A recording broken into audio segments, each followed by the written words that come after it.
Okay, then we can start. One question, is it okay if I take a picture of the audience? I'd like to see who was there. Who doesn't like it can hide behind the person in front of him. Thank you. Okay, so my name is Jan Kneissler, coming from Bräuninger, a company that you now know in München as well a couple of years. So we are doing fashion, but not only fashion, also a lot of technology happening here. And I'm going to introduce three things to you. First part is going to be a Kubernetes operator that allows to orchestrate pipelines. So we'll talk a little bit about that. What's the use of that and why should you do that? Then an intermission, if you like, trying to sharpening your mindset for security topics. And I'll give a psychological/mathematical reasoning why it is so hard for us humans to think of security, cybersecurity in special. And last not least, a little demonstration. So, a Kubernetes operator for cloud-native pipeline operation. That sounds a little bit weird, because if you think about pipelines, and that is often you think about provisioning of resources, and Kubernetes makes these things easy. So you don't have to think, first I have to create a Docker image, and only when the Docker image is created, then I can trigger my service to be provisioned. Kubernetes doesn't care. You give the end state, and the path how you get there is managed by Kubernetes. That makes it easy. But still, if you go away from the pure provisioning, if you have some data processes running on your machines, they need to respect a certain sequence. Often you have data coming in not in real time, but maybe once a day, or you have to run your pipelines once an hour. That's good enough. And then you want to respect some sequence, or you want to do some AI operations on top of your data, some decision support, things that are potentially costly, and so you don't want to run them continuously, but once an hour or once a day is good enough. So I give you an example. This is just a toy example to have something to talk about. Let's say we have a tenant team. Somebody in our company wants to run a ETL process called Pythagoras. So what he has some Google Sheet. Maybe he has his people running around, measuring sides of triangles and writing them into a Google Sheet. So here you see some of these length of triangles. And now this guy wants to find out which of those are rectangular triangles. So he wants to have some process that calculates here. And he wants to get a result as a mail for whatever reason. And you see in the end you will want to get some indication, is this a rectangular triangle or not? And of course you know how this is done if you have paid attention in math in earlier school days. So how does this work? How do you build such a processing pipeline? Is first think about some natural breakup into individual steps. So we don't want to build a monolith here. You could do one program that does all, but there are some obvious disadvantages. I think I don't have to explain that here. So we want to do that in individual components. One component reads the Google Sheet, another component that does the actual computation, and the last component that sends out the result. So this is also where the name ETL comes from, of course, extract, transfer, transform, and load. The code is pretty straightforward. I don't give all code, but just the critical part. So you read from a sheet, you do this, is the essential line in the transform step. So here you recognize your Pythagoras formula, a squared plus b squared minus c squared, and you do some magic to send a mail. The good thing here in our ecosystem, the first and the last steps, tenant teams do not have to do that. So teams can focus on the business logic, the pure transformation part, and there's a central team, an engineering team that provides the components for reading from BigQuery or from whatever source and writing to other sources. So typically the first and the last step are done by us, the engineers, the platform engineers, and the part in the middle can be very complex. There can be graphs in here, not just a single step, but you get the idea. So how do we run this thing? Of course, there are multiple ways to do that by existing, let's say, services or out-of-the-box platforms or products that you could run on your Kubernetes cluster. So there's Argo, there is Kubeflow, there is a bit older Airflow, and you name it. Why do you do something directly on the cluster, cloud native? Again, there's multiple advantages, and most of you probably can explain to me better why this is a good idea, or maybe some of you say why not. But here is one point that is, to me at least, was surprising. That is security. So one of the multiple reasons to do that is to have security in mind. And I show that in the second part. But how is it done? Just have a look at the time. Yeah, we're good. So it's basically to run that on your machine. You can take these few commands home and try it at home. So this is all live and public. So you can create a kind cluster on your laptop. You pull some repo, make a Helm install, then you have an operator running on this local cluster of yours, and then you can go into defining the pipeline in the usual Kubernetes way. So I left out a little bit of the details to make it fit on the screen, but basically what you have to do, this visual chart that you've seen, 3 steps, 2 arrows between them, that you have to put into a Kubernetes manifest, and there you go. So if you want to run then a single run to try it out, you use a custom resource definition or custom resource of the kind pipeline run. You just say, what do you want to run, which pipeline, which version. If you want to run it scheduled, you make another, you take a kind pipeline schedule, you say when it should run, at which times, and what these things do behind the scenes is, so this one creates then a service account, first of all, which is used to execute these steps. And you can grant permissions to this service account inside the Kubernetes cluster or outside the Kubernetes cluster, for instance, reading the Google Sheet or reading from BigQuery tables. And each of these jobs, of course, by Kubernetes standard methods, creates some pods. And if you want to run it regularly in production on a schedule, this thing here, this custom resource definition, which comes with the Helm chart, creates some cron job, and this cron job, every time when it's triggered by the schedule, creates a resource of the type pipeline run. So this one here. And this one then in itself will create jobs and pods. So that's how it works. You'll see a little bit a demo of that in the end. Now, how much time do we have for that? Okay. Security. So this is the surprising part. This is not only advantageous because you have no moving parts in the Kubernetes cluster. You just have your CRD and the operator, nothing else. You don't need any, you don't have ingress, you don't have other moving parts like load balancer, or you name it. So it's basically the Kubernetes cluster is there just to run pods based on cron jobs. That's what you need. So to make the move to security thinking, let's start from scratch. Go away from Kubernetes, from technology. Oh, I apologize. The slides are in German here.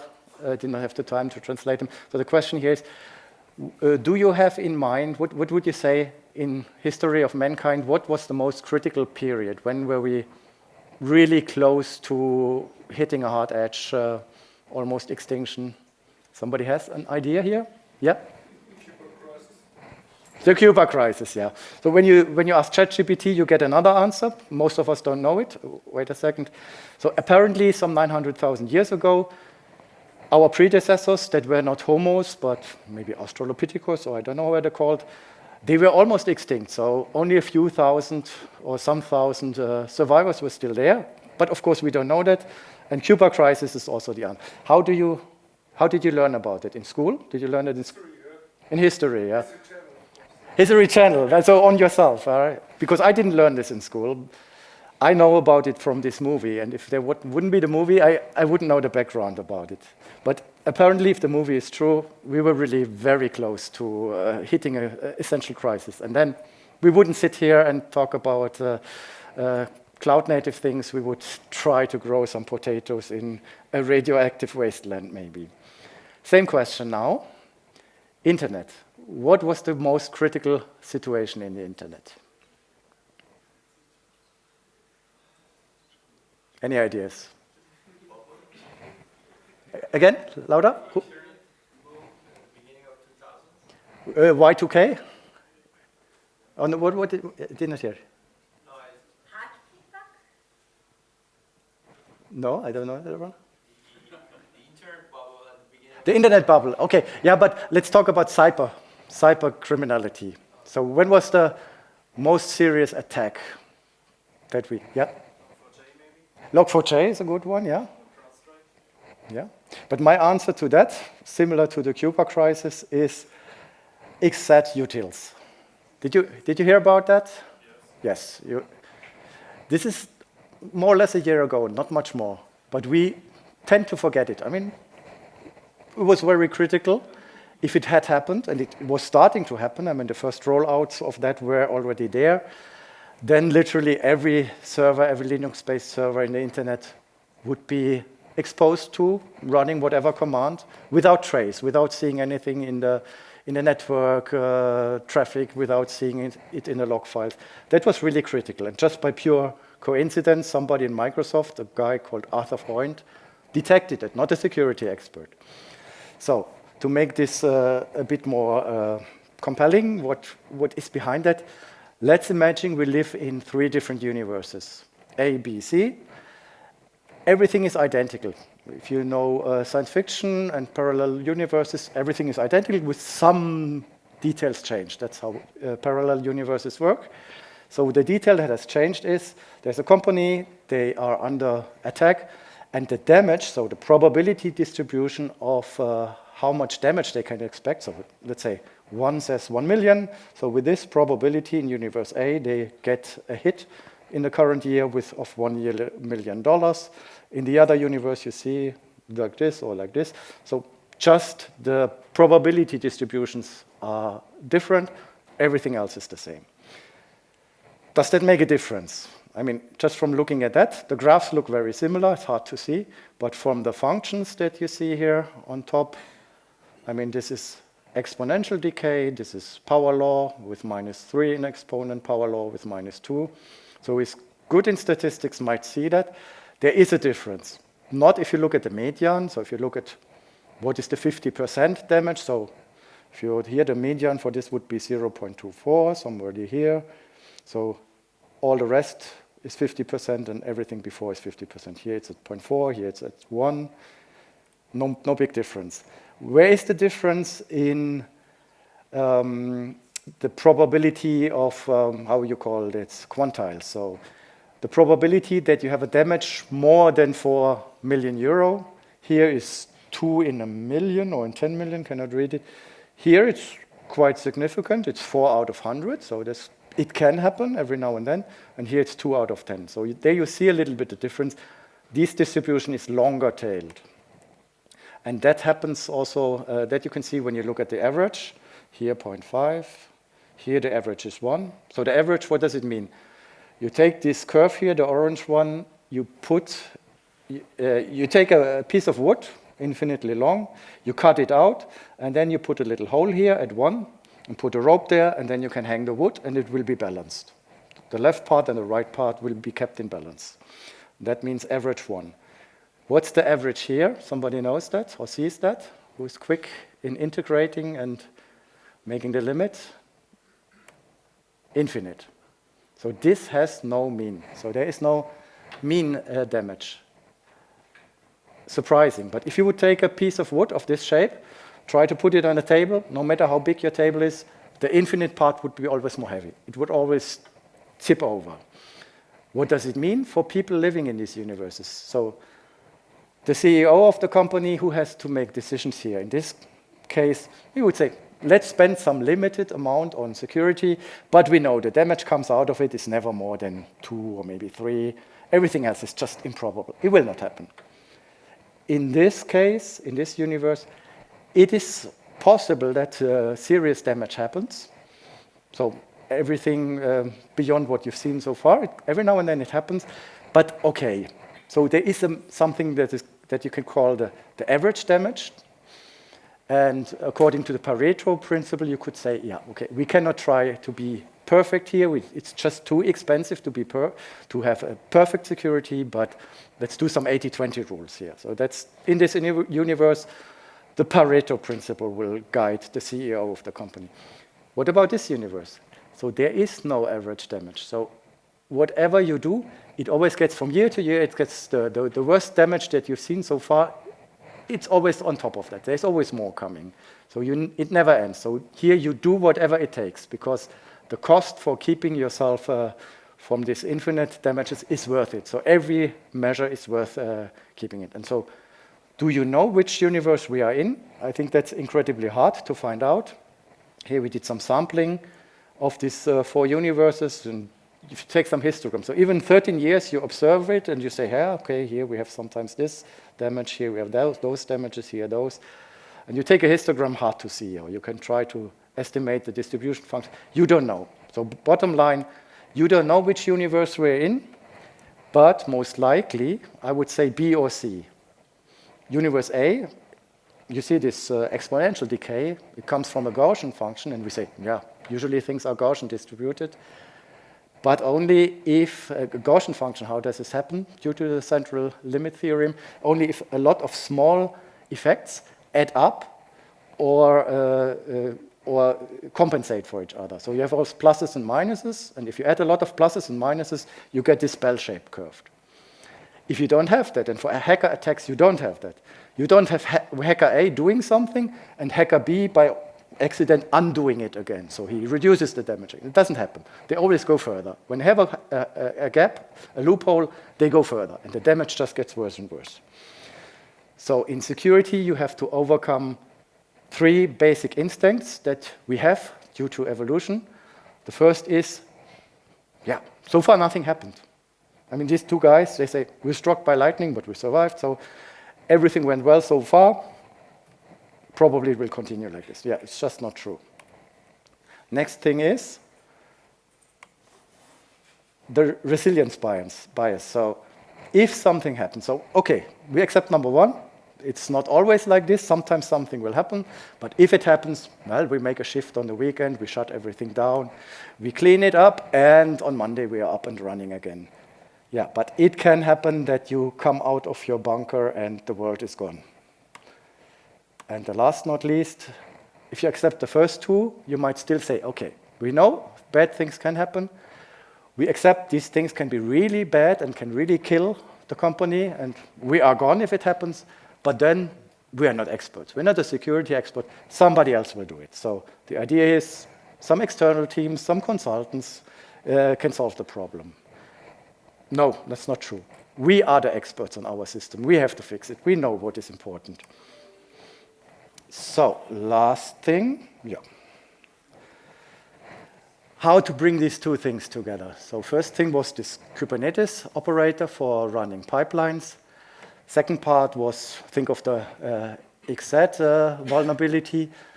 That was a supply chain attack. So this supply chain attack almost, if we weren't damn lucky, had brought down the whole internet. I'm pretty sure if it had happened, we would live in a different world. Better or not, I don't know. We don't know who these people are, who are behind it, what they had in mind. But yeah, it was pretty devastating. And things like that on a smaller scale could happen in your company. So we did this. So we have here our Pythagoras code. You remember it, a square, b square, c square. And now we trick our tenant, our business people who write this code. Somebody says, hey, I have this new library, DLTY. Why don't you use that? Because it does some fancy stuff for you. But what it really does in the end, we wrote it ourselves. DLTY stands for Data Leakage Test Library.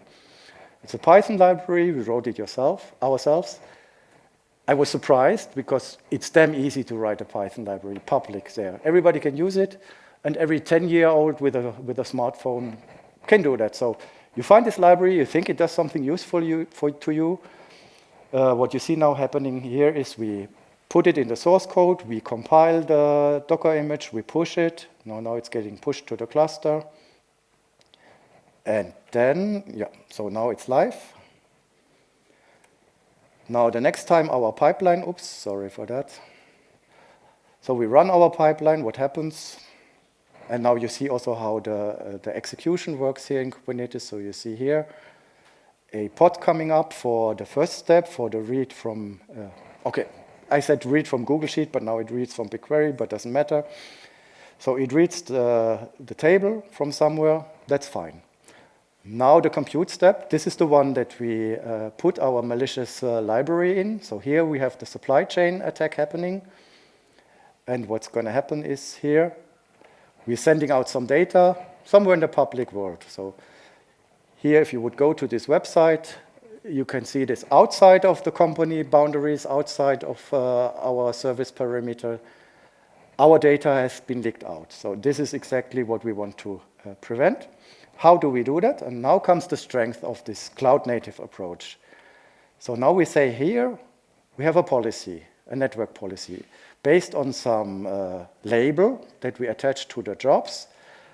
We don't allow any egress or ingress. So no network connectivity at all on the tenant jobs. So let's run it again.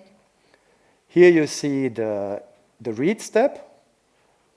The label is not there. So the label is central, which means it comes from a central team. We trust this team. So this one can execute network, but now comes the process step with a label tenant. So this is submitted to the network policy. It tries, so the bad code, the virus, the backdoor tries to sneak out some of our data. It's still trying, so it hits apparently some problems, and after some seconds here, timeout happens, not successful. So the network policy, you've seen this 17 lines or how much of basic Kubernetes code, helped us against this supply chain attack. And that's a pretty impressive thing, because you could do some vulnerability checks. Of course, your tenants write the Docker image, you could do vulnerability checking. But I'm not sure if this self-made code that any 10-year-old could also write would be detected, because it does not do something malicious. It just takes some data from somewhere, sends it somewhere else. Just the somewhere else is outside of our company. How would a vulnerability checker detect for that? I'm pretty sure it would not find that. So this is very impressive, and it gives us, in addition to the other advantages, a reason to pursue this path forward. So this is at an early stage. So we have this Kubernetes extension published as open source, but we are looking here for contributions from your side. If somebody has experience with programming Kubernetes operators, and especially in an open source project or some links to the Kubernetes platform, and maybe it could be someday, that would be the dream, go into the baseline Kubernetes, just being part of the standard, then reach out to us. The intermediate part was security is essential, so even if you have nothing to do with pipelines, this you can take home and keep it in mind. And the special part was network isolation, helps against supply chain attacks. So here's the contact, and if you have some question, I would be happy. Thank you.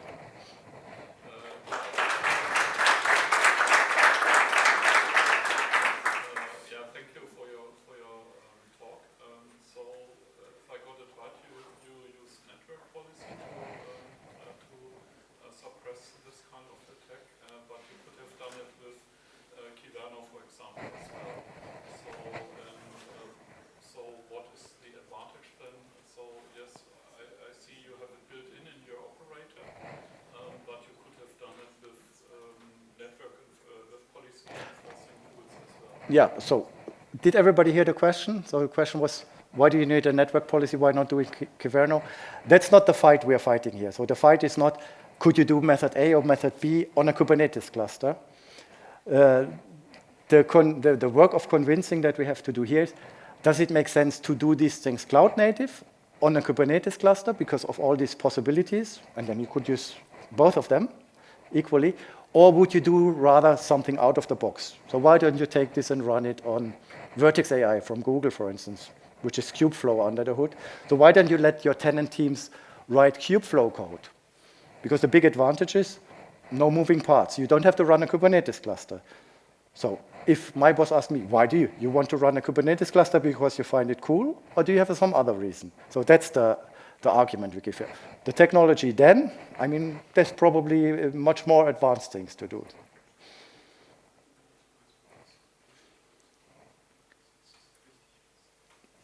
Other questions? Who is experienced? Is somebody joining an open source? Yeah, you are doing? Which one? I am doing open source in general. I'm release engineer for Linux distribution, therefore I am active everywhere and also in the Kubernetes. Oh, cool. Then we should connect, yeah. Then thanks a lot for your attention.